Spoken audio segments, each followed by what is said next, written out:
अगले दिन, ये सेकंड हैंड कार खरीदने वाले लोग हैं। अरे किसने बुलाया? मैंने बुलाया, और कौन बुलाएगा? तुम में तो इतना दिमाग है नहीं कि पुरानी गाड़ी को बेचकर नया सामान खरीदा जाए।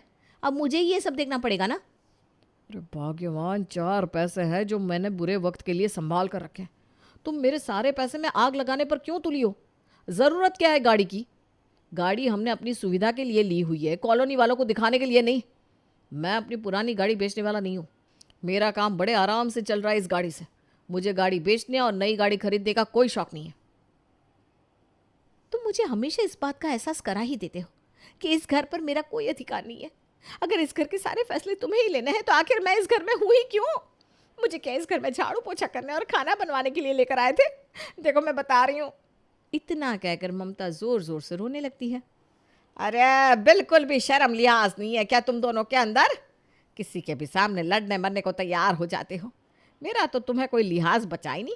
कम से कम कोई बाहर से आया हुआ है, उसका ही लिहाज कर लो। ए विकी, ध्यान से सुन ले। अभी तू जा और उन्हें अपनी गाड़ी दिखा।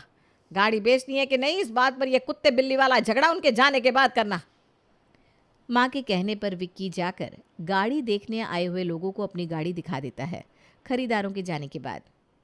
विक्की, तेरी ना आदत ही खराब हो गई है। तूने तो कसम खा ली है कि बहू की कोई बात तुझे माननी नहीं। अरे क्या गलत कह रही है वो? नई गाड़ी खरीदेगा तो उसमें बैठकर ऑफिस तो तू ही जाएगा ना। वो बेचारी तो महीने 2 महीने में कभी एक बार गाड़ी में बैठती है। आप दोनों को तो ऐसा लगता है ना कि पैसे पेड़ पर लगते हैं। मैं रोज़ पैसों के बगीचे में जाता हूँ और तोड़ कर ले आता हूँ। अरे भाई, बहुत मेहनत लगती है 4 पैसे कमाने में, पर आप दोनों को तो ऐसा लग रहा है कि बस दोनों हाथों से पैसे उड़ाते जाओ। अच्छा, अब तू इतना बड़ा हो गया है कि अब माँ के आगे ज़बान चलाएगा? मैं कहती हूँ छोड़ इस खटारे का पीछा और बहू की पसंद की एक बढ़िया सी गाड़ी ले आ। माँ की तरफ से हरी झंडी मिलती ही अब तो ममता का दिमाग 7वें आसमान पर पहुंच गया था। 3 दिन तक अनशन करने के बाद आखिरकार बेचारा विकी दोनों सास बहू के आगे हथियार डाल देता है और जल्दी ही उनके घर में स्विफ्ट की जगह महंगी गाड़ी नजर आने लगती है। कैसे आदमी से शादी हो गई है मेरी? अरे कभी इसके मुंह से तारीफ के 2 बोल नहीं निकलते। अरे शुक्रिया अदा करो मेरा, मैंने सोसाइटी में स्टैंडर्ड ऊपर कर दिया, वरना खटारे में बैठकर रोज ऑफिस जाते थे और अपने साथ साथ मेरी भी नाक कटवाते थे। अब देखो, लगता है कि कोई आदमी निकल रहा है कॉलोनी से। हाँ, अभी तुम लोगों को समझ में थोड़ी ना आएगा। जब हमें कटोरा लेकर मंदिर के बाहर बैठना पड़ेगा ना, तब रुकोगी तुम दोनों सास बहू। अभी तो करो अपनी मनमानी। अरे बहू, तैयार हो गई कि नहीं? मैं तो कब से तैयार हूँ माँ जी। मुझे पता है आप मिसेस सिन्हा के यहाँ जाने की बात कर रही है ना। हाँ बेटा, कई बार बुला चुकी है। चलो आज चलते हैं उसके घर, चाय पानी पी कर आते हैं। जल्दी जल्दी तैयार होकर ममता और उसकी माँ मिसेस सिन्हा के यहाँ पहुँच जाती हैं। उनके घर जाकर तो दोनों सास बहू की आंखें खुली की खुली रह गई थी। वापसी के समय, देख लिया माँ जी आपने, इससे कहते हैं घर। और एक हमारा घर देख लो, ऐसा लगता है कबाड़ी की दुकान से खरीद कर लाया सामान हमने अपने घर में सजाया है। आपने टीवी देखा था उनका? 65 इंच का टीवी लगाया है कमरे में। अरे कहा आपके सुपुत्र है, 40 इंच का टीवी लेने के लिए भी 100 बातें सुनाई थी उन्होंने मुझे। उनका बस चले ना तो मोबाइल को ही दीवार पर लटका दे और कहे इसी में देख लो जो देखना है। अरे ठीक कह रही है बेटा, पर तू चिंता मत कर, आज ही चलकर कान खींचती हूँ। हम कोई किसी से कम थोड़ी ना है। अब तो हमारे घर भी 65 इंच का टीवी आकर रहेगा। देखिए जी, मैंने और माँ जी ने डिसाइड किया है, अब हम लोग नया टीवी खरीद रहे हैं। बहुत हो गया ये 40 इंच का टीवी। आपको पता भी है कुछ, आजकल 65 इंच से नीचे का टीवी नहीं है सोसाइटी में किसी के घर भी। हमारा भी कोई क्लास है कि नहीं? तुम्हारा दिमाग तो खराब नहीं हो गया? अगर इतने ही शौक पूरे करने हैं ना तुम्हें, तो घर से बाहर निकलो और 4 पैसे कमा कर लाओ। तुम्हारे हाई फाई खर्चे अफोर्ड नहीं कर सकता मैं।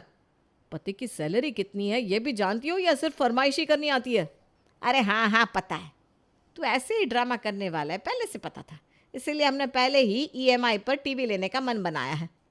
तुझसे एक मुश्त पैसा कोई मांग भी नहीं रहा, बस हर महीने 4,000 की किस्त बनेगी, उसे भरते रहना। जब से इस नई सोसाइटी में आए थे, दोनों सास बहू ने विक्की का जीना मुश्किल कर रखा था। पहले दोनों बच्चों के स्कूल चेंज करवाए, फिर उसके बाद घर के पर्दे, नई गाड़ी, टीवी, फ्रिज, किचन के लिए नया माइक्रोवेव ओवन, पता नहीं क्या क्या ऑर्डर किया था दोनों सास बहू ने। जब भी विक्की पैसा ना होने की बात करता तो ममता और उसकी सास ईएमआई पर सामान खरीदने का सोल्यूशन देकर फट से सामान ऑर्डर कर लेती। कुछ दिन बाद, क्या बात है, आजकल आप ऑफिस से बड़ा लेट आने लगे हो? पहले तो 6:30 बजे तक घर पहुंच जाते थे, अब देख रही हूँ 11 बज जाते हैं, लेकिन आपका कोई अता पता नहीं होता। तुम्हें वैसे भी मुझसे मतलब ही क्या है? तुम दोनों सास बहू को अपना स्टैंडर्ड मेंटेन करने से फुर्सत मिले तब तुम मेरे बारे में सोचोगी ना। बहुत थक कर आया हूँ, बहस करने का कोई मूड नहीं है। जाओ जाकर खाना लगा दो। पति की बात सुनकर ममता उसके लिए खाना लगा देती है। अगले कुछ दिनों तक बात ऐसे ही आई गई हो जाती है।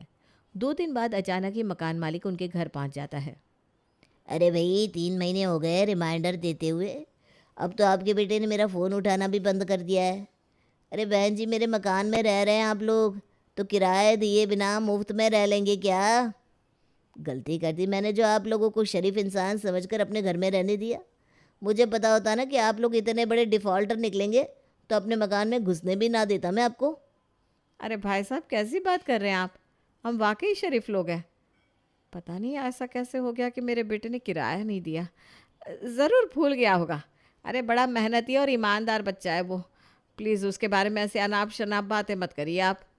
हाँ हाँ, देख लिया आपके बेटे की शराफत को मैंने, और आप लोगों की भी। घर के बाहर इतनी बड़ी गाड़ी खड़ी कर रखी है, लेकिन किराया भरने की औकात नहीं है।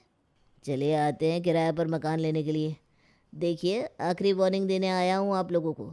अगर 1 हफ्ते के अंदर मेरा किराया नहीं मिला ना, तो पुलिस को लेकर आऊँगा मैं और अपना घर खाली करवा लूँगा। जब किराया भरने की हैसियत नहीं थी, तो इतना बड़ा मकान किराए पर लेने की ज़रूरत क्या थी? अरे भाई साहब, आप इतना शोर क्यों मचा रहे हैं? थोड़ा आराम से बात करिए ना। अड़ोस पड़ोस के लोग सुनेंगे तो हमारी क्या इज्जत रह जाएगी। एक तो मेरा किराया दिया नहीं, ऊपर से इन्हें अपनी इज्जत की भी चिंता हो रही है। इज्जत तो तुम्हारी 1 हफ्ते बाद पता लगेगी मोहल्ले वालों को। मकान मालिक की इस तरह की बातें सुनने के बाद ममता और उसकी सास दोनों ही बड़ा छोटा महसूस कर रही थी। ममता बेटा, ये मकान मालिक आकर 36,000 के लिए इतनी बातें सुना क्या? और उसकी बातें सुनकर तो मुझे ऐसा लग रहा है जैसे हम कोई भिखारी हो। सच्ची, इतना छोटा मैंने अपने जीवन में कभी महसूस नहीं किया। तभी विक्की को उसके ऑफिस के 2 दोस्त लेकर घर पहुंचते हैं। अरे क्या हो गया विक्की? ऐसे तुझे पकड़ कर क्यों ला रहे हैं ये लोग? अरे बेटा जल्दी बता, मेरा जी घबरा रहा है। अरे आंटी जी, अब क्या आपका जी घबरा रहा है? आप लोग बिल्कुल ख्याल नहीं रखते इसका। सुबह के 9 बजे से रात के 11 बजे तक ऑफिस में बैठ कर काम करता रहता ही है। लगता है आप लोगों को इसकी पड़ी नहीं है। अरे ऐसी कौन सी बहुत बड़ी समस्या आ गई है आप लोगों के घर पर कि इसे रोज़ रोज़ ओवर टाइम करना पड़ रहा है? हमने तो बहुत पूछा लेकिन बताता नहीं कुछ। अब आप लोग आपस में समझिए और अपने खर्चों को ना थोड़ा कंट्रोल करने की कोशिश करिए, वरना इतनी मेहनत करेगा तो उसका असर इसकी सेहत पर पड़ना तो तय है। विकी, ये क्या हालत बना रखी है बेटा तूने? और क्या ज़रूरत है तुझे डबल शिफ्ट में काम करने की? तुझे कुछ हो जाएगा तो हम क्या करेंगे? माँ, आपको कब से मेरी चिंता होने लगी? ये इतनी बड़ी गाड़ी खड़ी की है घर के बाहर, घर में 65 इंच का टीवी है, फ्रिज है, वॉशिंग मशीन है। उसके सारे आप दोनों सास बहू की ज़िंदगी बीत जाएगी ना। मेरी चिंता करने की आप लोगों को ज़रूरत ही क्या है? ओवर टाइम ना करूँ तो क्या करूँ मैं? 3 महीने का किराया पेंडिंग है इस मकान का। मैंने पहले ही मना किया था कि 36,000 किराए वाले मकान में शिफ्ट होने का मुझ पर दबाव मत बनाओ, लेकिन आप लोगों ने मेरी एक नहीं सुनी। अब इतनी बड़ी सोसाइटी में मकान खरीदा था तो कम से कम अपने 2-4 खर्चे कम करने चाहिए थे, ताकि बजट मेंटेन हो सके। लेकिन नहीं, यहाँ आने के बाद तो आप दोनों ऐसे व्यवहार करने लगी जैसे हमारे हाथ कोई कुबेर का खजाना लग गया हो। अब घर का खर्चा चलाने के लिए मुझे कुछ तो करना ही था। आप लोगों को पता भी है, पिछले 2 महीने से मकान मालिक से मुंह छुपाता घूम रहा हूँ मैं। मुझे कितनी शर्मिंदगी का एहसास हो रहा होगा, आप लोग नहीं समझ सकते कभी। विक्की की बात सुनकर ममता और उसकी सास को एहसास होता है कि उन्होंने वाकई परिस्थितियों को समझे बिना दूसरों की नकल करने में सब कुछ बिगाड़ लिया है। अपनी गलतियों पर उन दोनों को बहुत पछतावा होता है और वो विक्की से माफ़ी मांगकर सब कुछ सही करने के लिए अपने पुराने घर में वापस जाने के लिए तैयार हो जाती हैं।